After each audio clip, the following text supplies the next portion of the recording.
Bismillahirrahmanirrahim. Assalamualaikum warahmatullahi wabarakatuh. Adik-adik mahasiswa sekalian, sebelum kita memulai materi kita pada hari ini, saya minta bantuan Al-Fatihah untuk kesembuhan ayah saya yang sedang sakit. Semoga Allah memberikan kesembuhan bagi beliau. Amin ya rabbal alamin. Al-Fatihah. A'udzubillahi minasyaitonirrajim. Bismillahirrahmanirrahim. Alhamdulillahirabbil alamin. Arrahmanirrahim. Maliki yaumiddin. Iyyaka na'budu wa iyyaka nasta'in. Ihdinas siratal mustaqim. Siratal ladzina an'amta 'alaihim ghairil maghdubi 'alaihim waladdallin. Amin ya rabbal alamin. Baik, terima kasih. Baiklah, seperti biasa, sebelum kita memulai perkuliahan kita hari ini, mari kita berdoa bersama agar perkuliahan kita menjadi perkuliahan yang barokah. Amin ya rabbal alamin. Nawaitu ta'aluma liridhallahi ta'ala wa izalatil jahli wa ihyaiddin. Amin. Baik adik-adik sekalian, pada pertemuan kedua kali ini, pada pertemuan kemarin, kita sudah membahas mengenai turuqud dalalah, yakni mantuk dan mafhum. Dan hari ini kita masih saja berkutat mengenai dalalah, seperti itu ya. Kenapa? Karena memang kajian mengenai metode untuk memahami kebahasaan dalam suatu nas, baik Al-Quran dan hadis ya, ini sangat penting, bahkan sangat-sangat penting, terutama bagi kita orang ajnabi atau orang yang tidak memakai bahasa Arab sebagai bahasa kesehariannya. Karena dengan mempelajari suatu undang-undang atau peraturan yang memandu kita untuk memahami suatu nas dari sisi lugohnya, dari sisi lugawinya atau kebahasaannya, itulah kita bisa memiliki pisau analisis untuk memahami, untuk mendalami hal-hal yang ada di dalam kandungan Al-Quran dan hadis seperti itu. Karena hal ini sebenarnya senada dengan firman Allah pada surat Ibrahim ayat 4, wa ma arsalna min rasulin illa bilisanin qaumih liyubayyina lahum fayufaddilallahu may yasha wa yahdi may yasha wa huwal azizul hakim. Dan kami mengutus seorang rasul pun melainkan tidak mengutus seorang rasul pun kecuali dengan bahasa kaumnya, supaya ia dapat memberikan penjelasan yang terang kepada mereka kaumnya. Maka Allah menyesatkan siapa yang ia kehendaki dan memberikan petunjuk kepada siapa yang ia kehendaki, dan Allah yang maha kuasa dan maha bijaksana. Pada ayat ini kita bisa kasih garis bawah, yakni bilisanin qaumihi, yaitu dengan bahasa kaumnya. Faifadilullahu may yasha wa yahdi may yasha. Maka Allah akan menyesatkan siapa yang Allah kehendaki, dan Allah akan memberikan petunjuk siapa yang Allah kehendaki pula, seperti itu. Jadi kalau kita artikan di sini ada perintah untuk memaksimalkan peran kita sebagai manusia untuk bisa mempelajari dan memahami kandungan dari nas, kandungan dari Al-Quran dan hadis, agar keduanya ini dapat menjadi petunjuk yang terang bagi kita semua. Nah, kemarin kan kita sudah mulai membaca lafadznya ya, dengan dua metode, mantuknya dan mafhumnya, yang tersurat dan yang tersirat. Dan hari ini kita akan berlanjut untuk memahami tingkatan pemahamannya yang lebih dalam mengenai teks tersebut. Dan hal ini saya akan membagi menjadi dua pertemuan ya. Yang pertama kita akan membahas tentang wadihud dalalah, mulai dari sisi pengertian sampai macam-macam dan bentuknya, seperti itu. Kemudian kita akan membahas pengertiannya yang pertama kali. Apa itu wadihud dalalah? Saya tidak bisa lebih kecil dari ini ya. Oke, sebentar. Oke. Jika kita maknai wadihud dalalah, teman-teman, ini ada dua kata yang mendalami, yaitu wadih dan dalalah. Wadih ini artinya jelas, dalalah ini kan artinya seperti kemarin adalah petunjuk, seperti itu. Kemudian saya akan mengutip pendapat dari Syekh Abdul Wahab Khalaf di dalam ilmu usul fiqh karangan beliau. Beliau mengatakan al-wadih dalalah minan nusus, wadih dalalah atau lafaz yang jelas makna dari nas dari Al-Quran dan hadis, huwa madalla 'alal murad minhu binafsihi siyaqatihi, adalah suatu dalil yang menunjukkan maksudnya dengan sigot. Sigot ini adalah pernyataannya, binafsi dengan sendirinya seperti itu, min ghairin tanpa tawakuf alal amrun khariji, dimasukin oleh perkara-perkara dari luarnya, fa in kana yahtamilu ta'wilul wal muradu minhu laisa huwal maksud, apabila ia mengandung takwil dan dimaksud olehnya dan itu bukan maksud asolihi min siyaqihi, dari pokok pemikirannya, sumya dohir, dan inilah yang dimakan sebagai dohir. Wa in kana yahtamilu ta'wil wal muradu minhu, dan apabila ia mengandung takwil dan maksudnya itu huwa al maksud asolihi min siyaqihi, ini merupakan pokok pembicaraan dari lafaz tersebut, maka sumya bin nas, dia dinamakan sebagai nas. Wa in kana la yahtamilu ta'wil wa yuqbalu hukmihi, dan apabila ia mengandung takwil dan hukumnya ini diterima oleh siapa? An-nas, tentunya oleh nas, oleh Al-Quran dan hadis, sumiyabil mufassar, maka dia disebut sebagai mufassar. Wa in kana yahtamilu ta'wil, apabila dia ini tidak mengandung takwil, wala yuqbalu al-muhkamu wala yuqbalu wala yuqbalu al-muhkamun nas, dan dia tidak menerima nasah seperti itu, fasumya bi muhkam, maka dia dinamakan sebagai muhkam. Nah, mungkin kalau seumpama dari penjelasan ini kalian akan sedikit bingung dengan dua kalimat ini mungkin ya, takwil dan nasoh seperti itu. Baik, saya akan jelaskan. Yang pertama adalah takwil ya. Takwil ini kan derivasi dari awala yang artinya marja. Nah, marja ini adalah tempat kembali.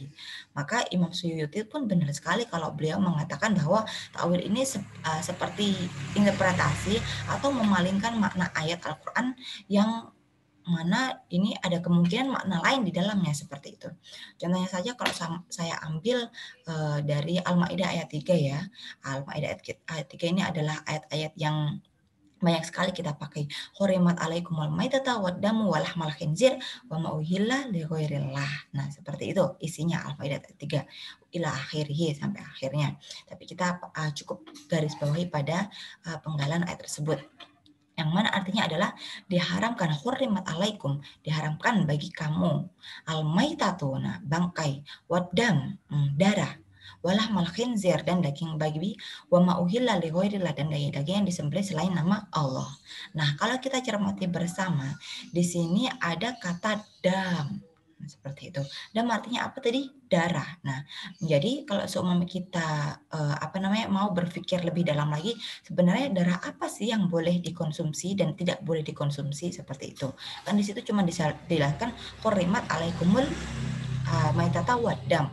Pokoknya semuanya dilarang, baik itu bangkai maupun darah seperti itu.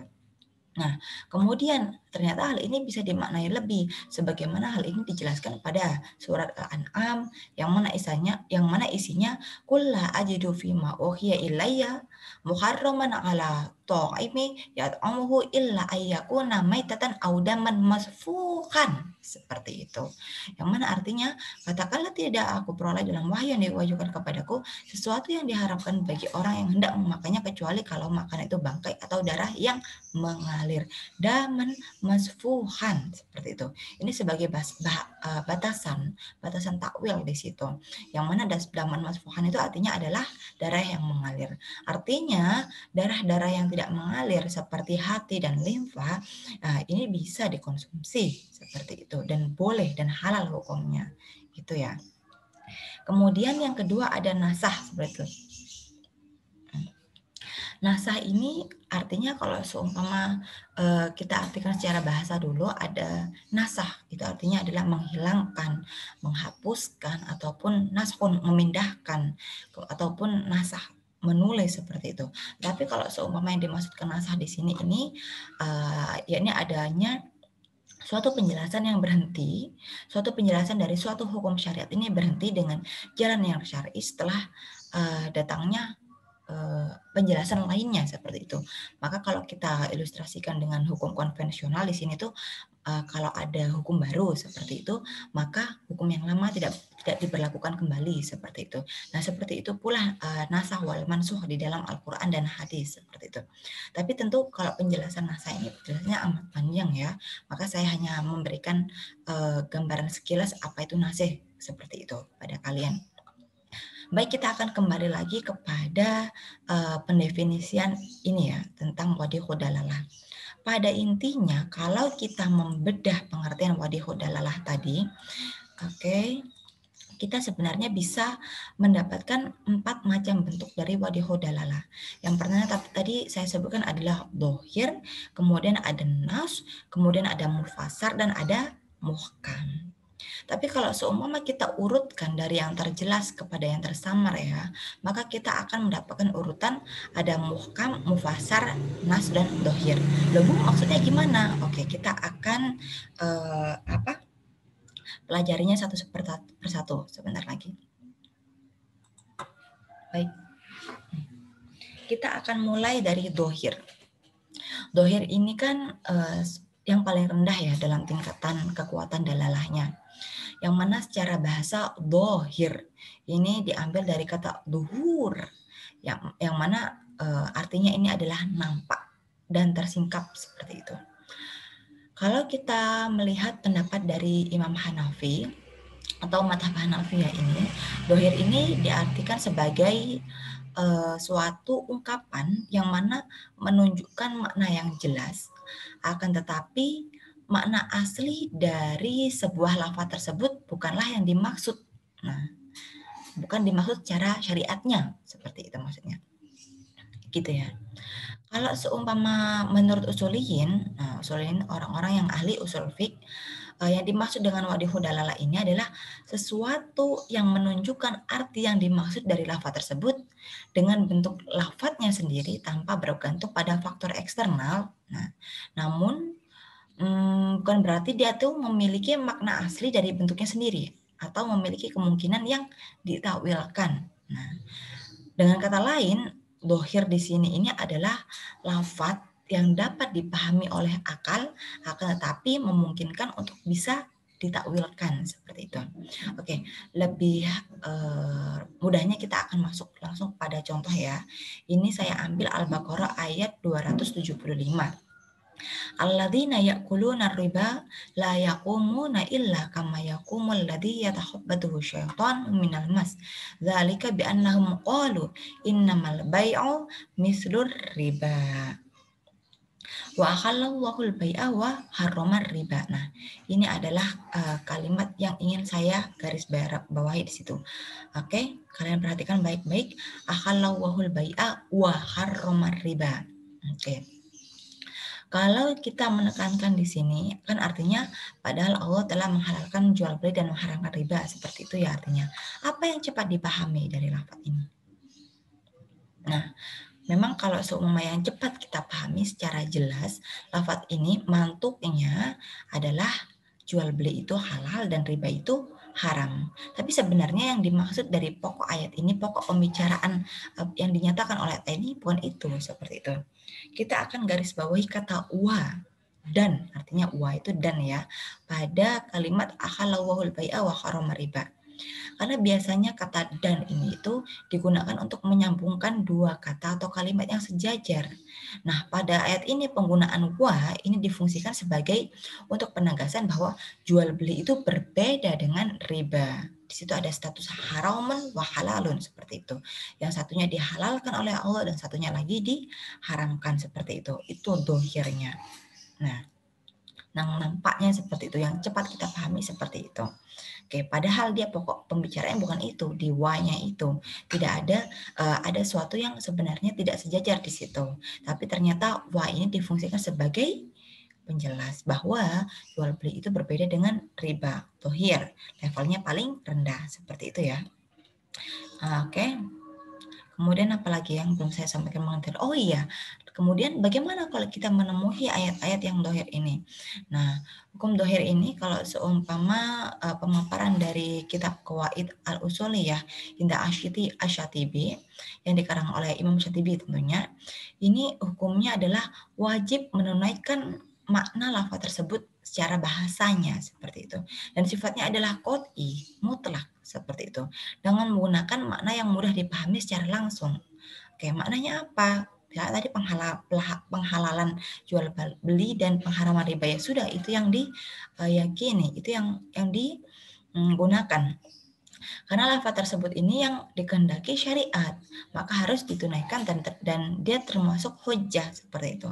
Oleh karena itu, ia tidak diperbolehkan untuk memalingkan makna tersebut kepada makna lainnya, gitu ya.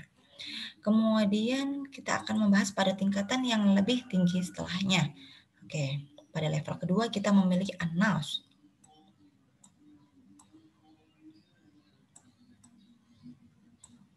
Oke.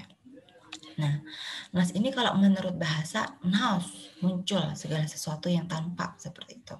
Maka kalau semua secara istilah ini sesuatu yang menunjukkan, maka sesuatu yang menunjukkan makna yang dimaksud secara asli dari susunan kalimat yang mana dia ini melalui bentuk lafadznya itu sendiri, maka dia akan mengandung makna untuk ditakwilkan. Nah, ini ada slot lagi. Atau bertambahnya kejelasan dalalahnya daripada dohir yang tadi, ditinjau dari korinah yang menyertai lafadz dari mutakalim sendiri. Mutakalim itu adalah orang yang berbicara seperti itu. Saya ini lagi berbicara dan saya ini adalah mutakalimnya. Oke, kita akan langsung kepada An-Nisa ayat 3. Di sini dijelaskan wa in khiftum alla tuqsitu fil yatama fankihu ma taba lakum minan nisa masna wa sulasa wa ruba. Oke. Wa in khiftum alla ta'dilu fa wahidatan aw malakat aymanukum dzalika adna alla ta'ulu. Saya lanjutkan ayat sampai akhir karena memang kebanyakan ya ayat ini selalu dipotong sampai masna sulasa wa ruba gitu. Artinya, dan jika kamu takut tidak akan mendapat berlaku adil kepada hak-hak perempuan, bila mana kamu mengawininya, maka kawinlah wanita itu yang kamu senangi, 2, 3, atau 4 seperti itu. Kemudian jika kamu takut tidak adil lagi, maka kawinilah seorang saja seperti itu. Ini ayat-ayat yang sering dipakai untuk poligami ya. Nah, kita akan garis bawah di situ adalah masna wasulasa waruba. Nah, kalau seumpama kita ingin memberikan pemahaman lebih mengenai ayat ini, berarti kita boleh dong secara langsung, maksudnya kita itu laki-laki ya, seorang pria boleh dong menikahi secara langsung 2 wanita sekaligus atau 3 wanita atau 4 sekaligus seperti itu dalam waktu yang serempak. Bisa juga kan kita diartikan seperti itu. Ternyata tidak. Pada nas di sini dimaksudkan adalah untuk menjatuhkan bahwa jumlah terbanyak untuk menikahi wanita ini adalah 4 seperti itu, dan 4 ini adalah batasannya gitu. Kemudian apa nih yang kita harus lakukan ketika kita melihat ada hukum nas di sini, yang mana hukumnya adalah kita tuh wajib menggunakan dalil tersebut yang mudah dipahami itu seperti apa, langsungnya seperti apa. Kemudian baik yang dimaksud secara zat maupun aslinya, akan tetapi, nah ini, kalau seumpama nas tersebut merupakan lafadz yang khusus, maka dia ini harus ditakwilkan terlebih dahulu seperti itu. Masna wa sulasa wa ruba, ini kan maknanya khusus. Nah, ditakwilkan dulu seperti apa? Oh, ternyata ini merupakan batasan rubanya ini. Tapi kalau semua maknanya ini umum, baru dia itu harus ditaksiskan terlebih dahulu. Dicari makna yang khususnya terlebih dahulu. Seperti itu. Kemudian selanjutnya ada mufassar. Nah, mufassar ini tingkatannya lebih tinggi lagi dari nas tadi. Nah, karena sudah tidak ada lagi kemungkinan untuk ditakwilkan. Kalau keduanya tadi mungkin ya, baik yang nas maupun yang dohir tadi ada kemungkinan untuk ditakwilkan. Kalau yang ini tidak ada. Nah, akan tetapi dia masih mengandung kemungkinan untuk adanya nasah penghapusan di zamannya Rasulullah. Contohnya adalah surat An-Nur ayat 4. Walladzina yarmunal muhsanat summa lam ya'tuna bi arba'ati syuhada fajaliduhum samanina jalda wala taqbalu syahada abadan wa ulaika humul fasiqun. Nah, yang kita garis bawahi pada kriteria mufassar di sini adalah lafaz samanina seperti itu. Mi'ah Samanina mi'ata jaldah, samanina jaldah, seperti itu. Nah, karena masing-masing dari lafaz tersebut ini menunjukkan jumlah ya.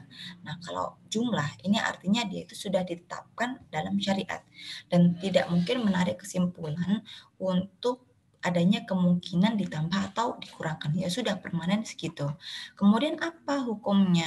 Nah, apa hukumnya? Yakni wajib menggunakan dalil tersebut secara qat'i, secara mutlak sebagaimana yang telah dirinci.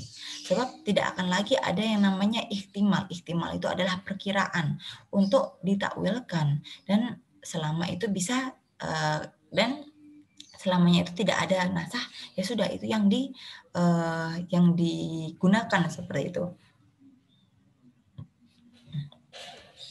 Namun kalau semua misal diketahui bahwa ayat tersebut ada nasahnya, bagaimana Bu? Nah, maka kita ambil hukum perubahannya seperti itu, hukum mansukhnya, hukum yang telah menghapusnya seperti apa. Nah, itulah yang digunakan seperti itu. Kemudian kita next, yakni ada muhkam di situ.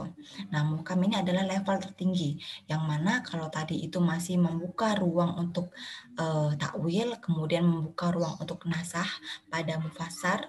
Nah, kalau di muhkam, dia permanen, menolak adanya takwil dan nasah. Seperti itu.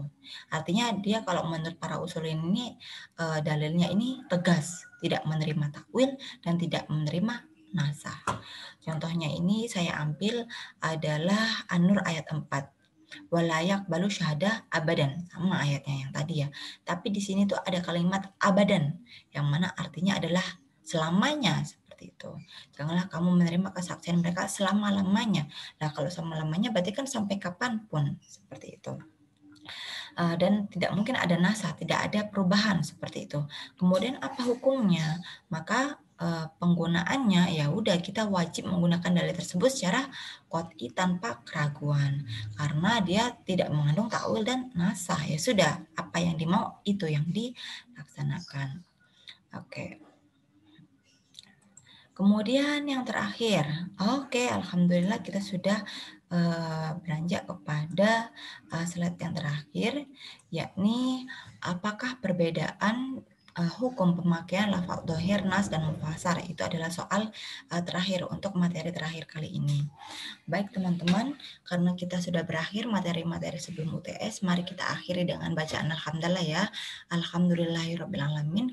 Allahumma nafa'na bima alamtana wa alimna ma yanfa'una warzuqna uluman tanfa'una. Terima kasih atas partisipasinya. Wassalamualaikum warahmatullahi wabarakatuh.